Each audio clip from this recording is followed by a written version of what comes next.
In the summer of 1858, London's air thickens with a noxious stench, so unbearable it drives the British Parliament from its chambers. The River Thames, once a lifeline, now swells with the waste of 2.5 million people, creating a toxic cloud that engulfs the Palace of Westminster. Members of Parliament clutch handkerchiefs to their faces, fleeing debates and discourse. Benjamin Disraeli, the Chancellor of the Exchequer, describes the Thames as a Stygian pool, a horror beyond imagination. This moment, known as the Great Stink, finally forces London's elite to confront a truth that the dead have long since revealed. The city is poisoning its own. This is the story of Joseph Bazalgette and the creation of the London sewer system, an engineering marvel that still functions beneath a bustling metropolis of 9 million. It was born from a crisis that simmered for decades. A tale of awareness, inaction, and eventual resolution. For 20 years, the city grappled with its failures as commissions met and plans languished, while citizens continued to perish amid. In 1800, London's population stood at 1 million. By 1850, that number doubled, and by 1960, it surged close to 3 million. This explosive growth, a chaotic response to the demands of an industrial revolution, left the city's infrastructure to wither.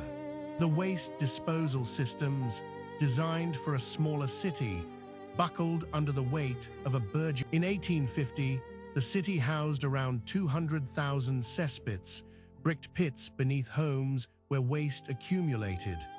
Night soil men would empty them, a task that once sufficed when the city was smaller.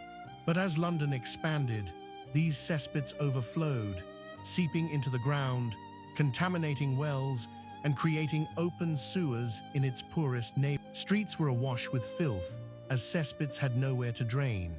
And while the Thames flowed, it transformed into a sewer itself. Every overflow, every factory discharge found its way into the river, turning it into a morass of diluted sewage, black, thick, and foul, its surface coated. The Thames served a dual role, as both sewer and a primary drinking water source. Water companies drew from the very river that held the city's waste, distributing this toxic brew with minimal treatment. This grim reality was not a secret. It had been documented time and again by physicians, engineers, and journalists. London was drinking its own waste, and with each cup, lives were lost. Between 1831 and 1854, the city faced 3 devastating cholera epidemics. The first claimed 6,500 lives, the second 14,000, and the third took 10,000 more. 30,000 souls lost in a mere 23 years. Yet during this dark time, a misunderstanding prevailed. The prevailing belief was miasma, the notion that bad air, laden with toxic vapors from decaying matter, was the cause of cholera. This theory, though flawed, seemed logical in a city where the poor suffered in overcrowded, malodorous conditions, while better ventilated areas saw fewer. In September 1854, as the third epidemic raged, physician John Snow made a groundbreaking observation. He mapped cholera deaths in Soho and found a significant cluster around the Broad Street pump.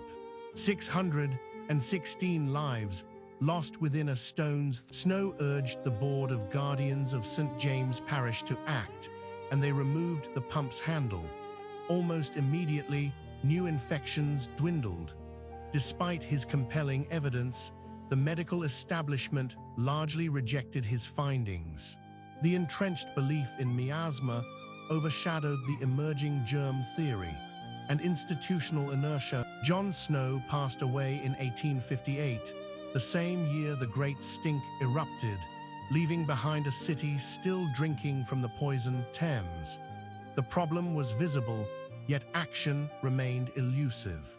In 1854, a royal commission noted the public health emergency surrounding London's drainage, demanding immediate intervention. The Metropolitan Commission of Sewers was established in 1847, yet between 1848 and 1855, 5 successive commissions failed to produce tangible improvements. They deliberated, rejected plans, dismissed engineers, and appointed new ones.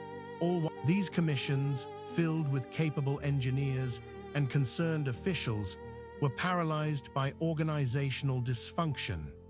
Each new commission inherited unresolved disputes and conflicting proposals.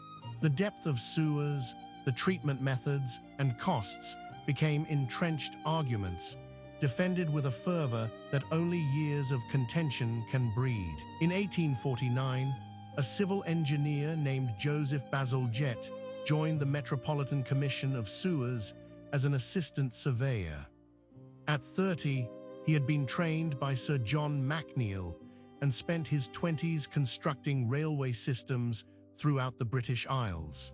He possessed the skills that London desperately needed to solve. For 6 years, Bazalgette watched as the commissions floundered, drawing plans only to see them rejected time and again. By 1853, he understood the problem and envisioned a solution that would eventually be realized. Yet he found himself hindered at every turn, unable to secure the necessary authority or funding.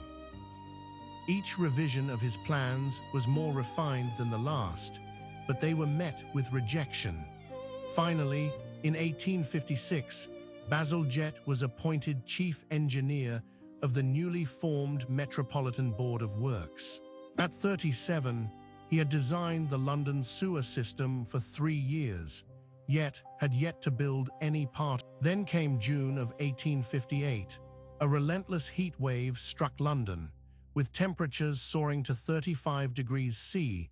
The Thames, burdened with years of untreated sewage, could not withstand the heat. Decomposition accelerated, releasing foul gases into the air, overwhelming the city with a stench that reached the very heart of the Great Stink. Marked a turning point, a moment when the smell of the city's failure permeated every corner and forced the hands of those in power to confront the consequences of their inaction. The cries for change grew louder, and the stage was set for a revolution in public health